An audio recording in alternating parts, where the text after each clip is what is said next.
While President Obama joined nearly 120 other world leaders inside the summit, civil society has been locked out, and the large crowds both inside and outside the Bella Center have disappeared.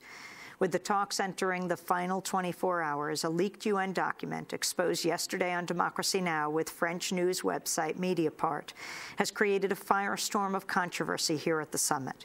The UN memo determines that global temperatures would rise by an alarming 3 degrees Celsius, or 5.4 degrees Fahrenheit, under the current emissions targets being discussed. Developing nations suffer the most from climate change. The G77 is the largest developing country bloc represented at the climate summit here in Copenhagen, representing more than 130 nations. Lumumba Stanislaus Di-Aping is the chief negotiator for the G77, which is currently chaired by Sudan. I spoke with Ambassador Di-Aping yesterday here at the Bella Center. I began by asking him to outline the requirements of an acceptable climate treaty. The first criteria is that it must be on the trajectory of 1.5 degrees Celsius, 350 ppm, and 60% reductions by 2020.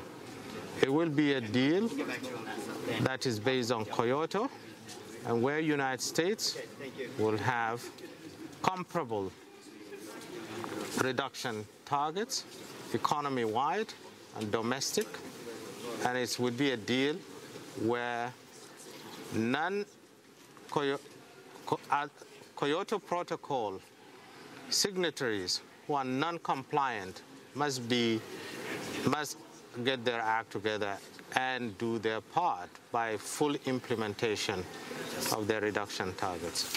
The U.S. has proposed $100 billion by 2020 of various countries. They're not clear what they are committing to this, private and public. What is your response to that, and saying that it will not be on the table after tomorrow if a deal isn't struck? Well, I do believe that $100 billion on the table today and off the table tomorrow is simply a negotiation tactics. That's not how you negotiate as a state in a responsible matter that is concerned life and death, to start with. Second thing, United States, more than any other country, knows the implications of climate change. Louisiana was hit by Katrina, and until today, we know how much, it's almost trillions of money is being spent in order to resuscitate and rebuild Louisiana. The United States knows very well that it is better to look at this from a comprehensive manner. In other words, short-term finance and long-term finance are inseparable. Fourth or fifth, the required financing for short-term must exceed 100 billion by huge margins. We do believe that we need about $400 to $500 billion in the short term on an annual basis in order to address climate change. What does climate debt mean? I mean, today, Secretary of State Hillary Clinton said we have to look forward, not back. What do you mean by climate debt? What do countries like the United States, do you feel they owe? Climate debt is basically the damage or the price on the damage that industrialized nation has caused the world. It is a fact of life. We need to look at the future. They are right. We need to look at the future. Future emissions are equally dangerous and could destroy the world. So how do you deal with the two? We deal with the two according to the balance of obligations that we have accepted, that developed countries have a historical responsibility, have abilities, technology, and know-how that can help the world.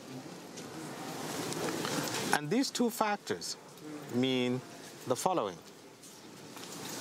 One, provision of finance and technology and diffusion of technology to developing countries. And equally, as far as the future is concerned, the major emitters or emerging markets, reduction targets need to be accelerated through supported actions. Supported actions means two things: finance to help them do what is necessary, but more importantly, transfer of technology. Because for economies like India, like China, and other middle-income countries that have reached that stage, what is necessary is to have the right technology to help them take a greener pathway. Lumumba, Di-Aping, you have called 2-degree increase a suicide pact, yet we see these leaked UNFCCC documents that indicate current negotiations would lead to 3-degree increase. What do you mean by suicide pact, and what's your reaction to these latest documents? Did you know about them? Let me read to you what I mean and why it's not only me who is opposing and rejecting this. And I read from the IPCC report. In all 4 regions of Africa and in all seasons, the median temperature increase lies between 3 degrees Celsius and 4 degrees Celsius, roughly 1.5 times the global mean response, 150 times. So 2 degrees is not 3. It's actually 3.5 and above. So for me, it means simply I will accept the total destruction of my continent, her people, in Copenhagen. That I would not do. That should not be asked of Africa, because it is effectively saying Africa is not the part of the human family. And yet Prime Minister Meles of Ethiopia has now just made a deal with France. What is that deal, and what's your response? He made a deal with France, perhaps in his capacity as a Prime Minister of Ethiopia, and he's entitled to do that. But that's not the Africa deal. I will read to you what exactly Africa said on what are the critical features necessary for the deal. A 1.5 degrees Celsius, a minimum of minus 45% reduction, a 1%, and I repeat, a 1% of the GDP of developed countries for short-term finance. That will include about $200 billion in special drawing rights. It will equally include rapid transfer of technology for developing countries. What is your message for President Obama? My message for President Obama: leadership requires taking very bold stance. Leadership is a set of elements, including moral, ethical, economic, political. That's what is necessary. Do you think he's acting as a leader in global climate change issues? He must rise to that challenge. Who do you represent? The G77. Explain for especially an American audience, and especially because it's not 77 countries, G77 in China. In the 60s, in the early 60s, when we were struggling for independence, in the United Nations, there were about 77 developing countries who came together And that's what brought the Group of 77 into being.